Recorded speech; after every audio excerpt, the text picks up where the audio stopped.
Hello friends, good morning. Welcome to Safalta Mantra. दोस्तों, आज सुबह की क्लास में हम लोग कवर करने वाले हैं आज से संबंधित सभी करंट अफेयर के इंपॉर्टेंट क्वेश्चंस।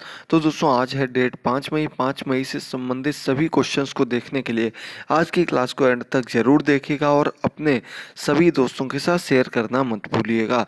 साथ ही साथ दोस्तों, करंट अफेयर 2020 नाम से पूरी प्लेलिस्ट में जाकर के आप लोग सभी क्लासेस को एक ही स्थान पर देख सकते हैं और इसका लिंक नीचे डिस्क्रिप्शन बॉक्स में दिया गया है। तो दोस्तों, आज के करंट अफेयर के क्वेश्चंस को जल्दी से देखिए और क्लास में एंड तक देखकर बताइएगा आपको क्वेश्चंस कैसे लगे, क्लास कैसी लगी। तो चलिए अब हम लोग शुरू करते हैं पहले क्वेश्चन पर। अगर आप लोगों ने अभी तक चैनल को सब्सक्राइब नहीं किया है तो जल्दी से चैनल को सब्सक्राइब करके बेल आइकन को जरूर प्रेस कर दें ताकि सभी क्लासेस का नोटिफिकेशन आपको समय पर मिलता रहे।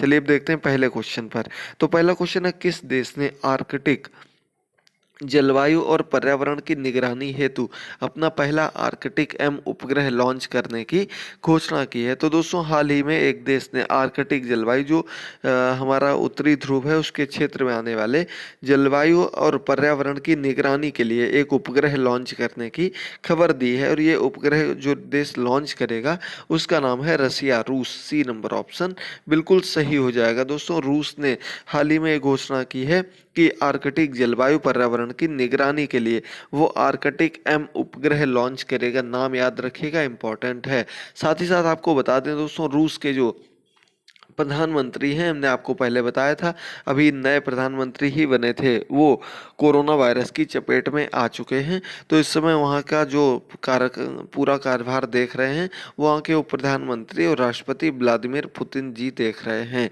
चलिए हम लोग बढ़ते हैं क्वेश्चन नंबर सेकंड पर। किस राज्य ने शराब पर 70% कोरोना टैक्स लगाकर बेचने के आदेश दिए हैं? आपको पता होगा दोस्तों, अभी तक यानी कि कल तक की बात करें तो कल के पहले तक शराब की बिक्री पर पूरी तरह से पूरे देश में रोक लगी हुई थी। लेकिन कल जैसे ही बिक्री खोली गई तो लगभग प्रत्येक जगह जहां भी ठेके थे सभी स्थानों पर बहुत लंबी लंबी लाइन लग गई। इसी को देखते हुए सरकार ने, एक राज्य ने 70% स्पेशल कोरोना फीस लगाने पर एमआरपी पर 70% ये फीस लगाने की बात कही है। और ये किस राज्य में लगाई गई तो आप देखिएगा जल्दी से कौन सा ऑप्शन सही हो जाएगा। दोस्तों, इसमें ऑप्शन नहीं दिया गया, एक बार क्लियर कर दें आप लोगों को, ऑप्शन इसमें एक गलत हो गया है। तो ऑप्शन नंबर बी में हम लोग लिख देते हैं दिल्ली। सही आंसर हो जाएगा आपका दिल्ली। दिल्ली सरकार ने हाल ही में योजना बनाई है और 70% कोरोना टैक्स लगाकर शराब बेचने के आदेश दे दिए हैं। बहुत बिल्कुल लेटेस्ट खबर है क्योंकि कल रात की ही बात है, तो इसलिए दोस्तों अच्छे से समझिएगा। सेकंड नंबर क्वेश्चन का बी ऑप्शन सही हो जाएगा। चलिए बढ़ते हैं क्वेश्चन नंबर 3 पर। केंद्र सरकार द्वारा one nation one ration card योजना के तहत कितने राज्यों को जोड़ा गया है? तो दोस्तों, योजना का नाम है one nation one ration card, यानी कि पूरे देश में कहीं पर भी हैं अगर आपके पास एक राशन कार्ड है तो वो पूरे देश में मान्य होगा। अगर मान्य नहीं होता तो दूसरी जगह का जो राशन कार्ड है उसके माध्यम से, आधार कार्ड के माध्यम से आपकी जानकारी इसमें भी ले ली जाएगी और ये जानकारी के माध्यम से जो भी आपको सुविधाएं उस राज्य में मिलती हैं वही सुविधाएं आपको दूसरे राज्य में भी प्रोवाइड की जाएंगी। तो इस योजना के अंतर्गत हाल ही में सुप्रीम कोर्ट के आदेश के बाद कुछ राज्य और जुड़ गए हैं। तो बात की जाए कि पहले कितने राज्य जुड़े थे, तो 1 जनवरी 2020 को इस योजना में कुल 12 राज्य जुड़े थे। लेकिन दोस्तों, अभी हाल ही में सुप्रीम कोर्ट के आदेश के बाद और वर्तमान स्थिति को देखते हुए 5 और राज्य जुड़ गए, यानी कि कुल मिलाकर 17 राज्य जो हैं वो one nation one ration card योजना के अंतर्गत जुड़ चुके हैं। इन 17 राज्यों में रहने वाले लोग वो कहीं से भी आए हुए हैं, अगर उनके पास राशन कार्ड है तो वो राशन कार्ड सभी स्थान पर वैलिड होगा। इसका आपका ए नंबर ऑप्शन सही हो जाएगा। चलिए बढ़ते हैं क्वेश्चन नंबर 4 पर। नित्योत्सव कवि के नाम से प्रसिद्ध लोकप्रिय कवि के.एस. निसार अहमद का हाल ही में निधन हो गया। ये किस भाषा के कवि थे? तो के.एस. निसार अहमद, नाम याद रखिएगा पहले, ये नित्योत्सव कवि थे। दूसरी चीज, इनका नाम था, उपनाम था नित्योत्सव कवि। और ये 2008 में इनको पद्मश्री दिया गया, राज्य उत्सव पुरस्कार दिया गया व अन्य पुरस्कारों से सम्मानित किए जा चुके हैं। ये आपके कन्नड़ भाषा के, कर्नाटक के अंतर्गत आने वाले कन्नड़ भाषा के बहुत ही प्रसिद्ध लोकप्रिय कवि थे के.एस. निसार अहमद, इसका आपका बी नंबर ऑप्शन बिल्कुल सही हो जाएगा। चलिए अब हम लोग बढ़ते हैं आगे क्वेश्चन नंबर 5 पर। देखिए जल्दी से, राष्ट्रीय स्वच्छ गंगा मिशन और शहरी मामलों का राष्ट्रीय संस्थान ने किस आइडियोथन का आयोजन किया है? तो दोस्तों आइडियोथन का मतलब होता है कि जहाँ पर आप अपने अपने जहाँ पर लोग अपने अपने विचारों को रखते हैं, अपनी अपनी बातों को कह सकते हैं, ताकि जिस क्षेत्र में कार्य किया जा रहा है, जिस क्षेत्र से रिलेटेड इसको आयोजित किया गया, उससे संबंधित नए नए विचार मिल सकें। तो दोस्तों बात यहाँ किसकी हो रही? गंगा मिशन की और राष्ट्रीय शहरी मामलों का राष्ट्रीय संस्थान, इन दोनों ने मिलकर के एक आइडियोथन का आयोजन किया था और ये नदी प्रबंधन के भविष्य को लेकर आयोजित किया गया था। 5 नंबर क्वेश्चन का आपका सी ऑप्शन बिल्कुल सही हो जाएगा। दोस्तों अगर क्लास पसंद आती रहे तो पुरानी क्लासेस को जरूर देखते रहिएगा और क्लास में एंड तक जरूर जुड़े रहिएगा सभी लोग। चलिए अब हम लोग बढ़ते हैं क्वेश्चन नंबर 6 पर। किस राज्य ने सभी नागरिकों को मुफ्त इलाज की सुविधा मुहैया कराने की घोषणा की है? तो दोस्तों एक राज्य ने अपने सभी नागरिकों के लिए एक नया आदेश जारी कर दिया। इसके अंतर्गत जितने भी नागरिक राज्य में हैं उन सभी का बिल्कुल मुफ्त इलाज करने की घोषणा कर दी है। और ये ऐसा करने वाला राज्य कौन सा, जहां पर सबसे अधिक कोरोना के मामले देखने को मिल रहे हैं? यानी कि हम बात कर रहे हैं महाराष्ट्र राज्य की। महाराष्ट्र राज्य ने हाल ही में अपने सभी नागरिकों के लिए इस सुविधा को खोल दिया है। और सबसे अधिक बात की जाए कि कोरोना वायरस से संक्रमित मरीजों की संख्या जो सबसे अधिक तेजी से बढ़ रहे हैं, सबसे ज़्यादा मरीज मिल रहे हैं, वो हमारे महाराष्ट्र में ही और उसके अलावा मुंबई के क्षेत्र में, महाराष्ट्र की राजधानी मुंबई के क्षेत्र में देखने को मिल रहे हैं। तो इसका आपका डी नंबर ऑप्शन सही हो जाएगा। चलिए हम लोग अब बढ़ते हैं क्वेश्चन नंबर 7 पर। हाल ही में किस बैंक ने हम हार नहीं मानेंगे सॉन्ग लॉन्च किया? तो दोस्तों AR रहमान जी ने सॉन्ग को गाया है और ये सॉन्ग जो है हम हार नहीं मानेंगे एक बैंक ने लॉन्च किया है कोरोना वायरस से लड़ने के लिए, लोगों को प्रेरित करने के लिए, जागरूक करने के लिए।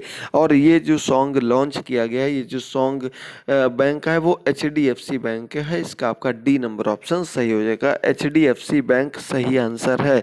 इसके अलावा दोस्तों आपको बता दें HDFC बैंक ने एक और आदेश इस सॉन्ग से रिलेटेड जारी किया है और उन्होंने कहा कि इसे सोशल मीडिया पर जितने बार शेयर किया जाएगा उतने ही बार 500 रुपये, यानी कि जितने बार शेयर करेंगे कोई भी उतने बार 500 रुपये जो हैं वो HDFC bank PM cares fund में डोनेट करेंगे। बहुत बड़ी बात है, बहुत खुशी की बात है। इस प्रकार के आप लोग सॉन्ग सुनकर जरूर शेयर करिएगा, हमारे देश के लिए कुछ मदद हो सकती है।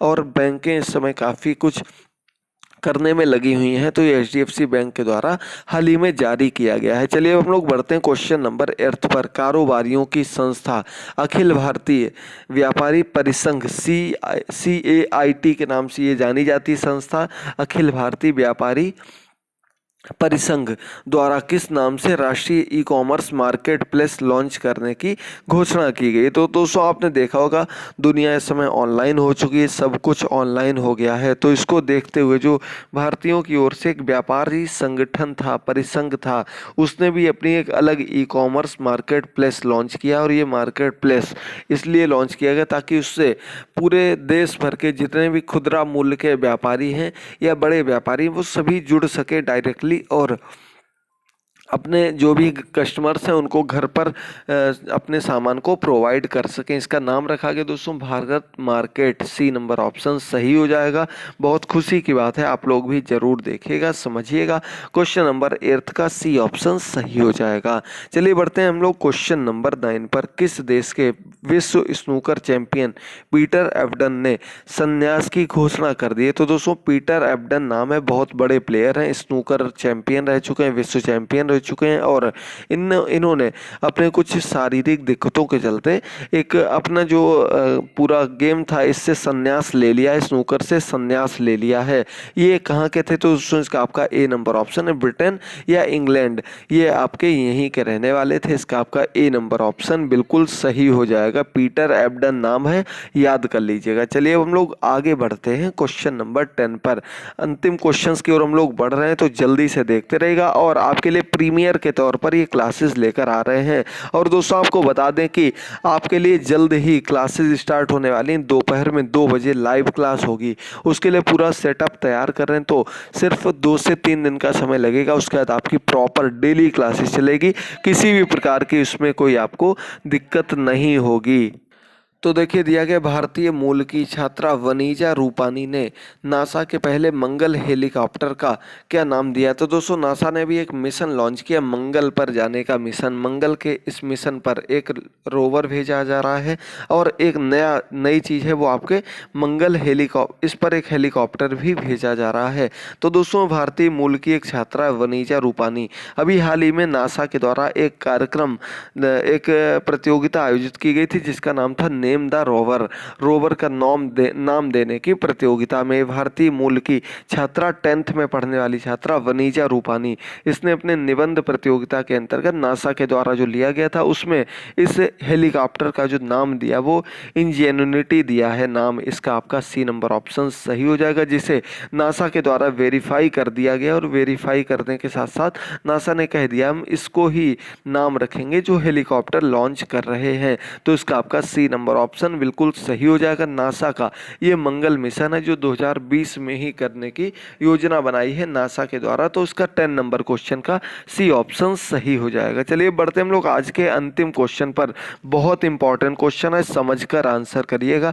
दुनिया भर में विश्व प्रेस स्वतंत्रता दिवस कब मनाया गया।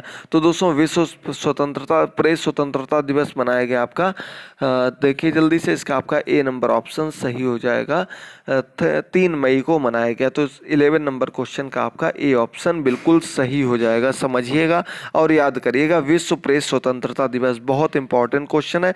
इसमें जो लोग प्रेस स्वतंत्रता के अंतर्गत जिनकी डेथ हो गई या जो किसी न किसी कारणवश जिनकी मृत्यु हो गई, उनको एक तरीके से प्रोत्साहित करने के लिए या उनको दूसरों के सामने पेश करने के लिए इसका आयोजन किया जाता है। और विश्व स्वतंत्रता दिवस 2020 का जो थीम रखा गया वो जर्नलिज्म विदाउट फियर और फेवर ये रखा गया है। तो इसका आपका ये थीम बहुत इंपॉर्टेंट है, जर्नलिज्म विदाउट फियर और फेवर, याद रखिएगा। चलिए बात करते हैं दोस्तों कल के प्रश्न की, जो हमने आपसे कल क्वेश्चन पूछा था।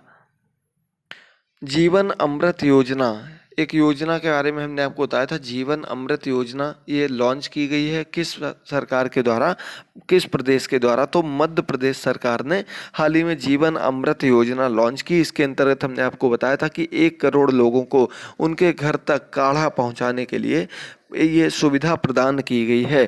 तो दोस्तों इसका आपका सही आंसर है मध्य प्रदेश। अब बात कर लेते हैं किसके आंसर आए हैं। तो अमरेश सिंह जी का आंसर पूरी व्याख्या के साथ आया है। और साथ ही साथ आपको बता दें, प्रीमियर के अंतर्गत आपकी लाइव क्लास की तरह ही क्लास चलती है, उसमें अमरेश जी डेली जुड़ते हैं।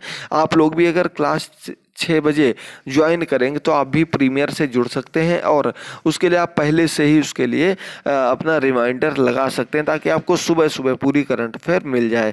इसके अलावा आपको बताना चाहेंगे, श्रुति मिश्रा जी ने आंसर दिया है और इन्होंने और कुछ भी बहुत अच्छे से बताया, उसके लिए बहुत बहुत धन्यवाद। इन्होंने कहा बहुत अच्छे क्वेश्चंस डेली देखने को मिलते हैं, तो आपका इसके लिए बहुत बहुत धन्यवाद। आगे बढ़ते हैं तो अर्चना यादव जी का, रति पाठक जी, मोहित श्रीवास्तव जी, पूजा जी के आंसर आए हैं। बुद्धि विलास जी का आंसर आया, प्रांशु ठाकुर जी का आंसर आया है। ऋषभ शुक्ला जी, हाँ इनकी थोड़ी सी प्रॉब्लम थी, आप लोग भी सुनिएगा। इन्होंने कहा कि आप सिर्फ महिलाओं के नाम ज़्यादा लेते हैं और भेदभाव करते हैं। तो दोस्तों आप लोग ऐसी बात करते हैं, बताइए इस प्रकार का भेदभाव क्या मैंने कभी किया है। जो नाम आप लोगों के जो नाम भी ऊपर दिख जाते हैं या सही लगते हैं वो नाम बोल दिए जाते हैं, इसमें इस प्रकार की कोई मेरा फ़ायदा थोड़ी ना होने वाला है। आप लोगों के लिए ही क्लासेस लेकर आते हैं। तो ये ऋषभ शुक्ला जी ध्यान रखिएगा, आप आगे से कमेंट करिएगा, जरूर आपके नाम लिए जाएंगे। अभी सिंह जी, सोनिया जी, इन लोगों ने सही आंसर दिए, तो आप लोग देखिएगा अच्छे से। चलिए बात करते हैं आज के प्रश्न की। तो आज का प्रश्न है, हाल ही में किन उत्पादों पर जीआई टैग दिया गया। हमने आपको 2-3 दिन पहले बताया था, मणिपुर, गोरखपुर और एक जगह और थी, 3 जगह के कुछ उत्पादों को GI tag, geographical induction tag दिया गया था। तो ये किस की बात हो रही, कौन उत्पाद थे, वो आप लोगों को अधिक से अधिक संख्या में कमेंट बॉक्स में बताना है। बहुत बहुत धन्यवाद आप सभी का कमेंट करने के लिए, क्लासेस से जुड़ने के लिए। डेली क्लासेस से जुड़िएगा और शेयर करिएगा। थैंक यू दोस्तों, गुड बाय, टेक केयर।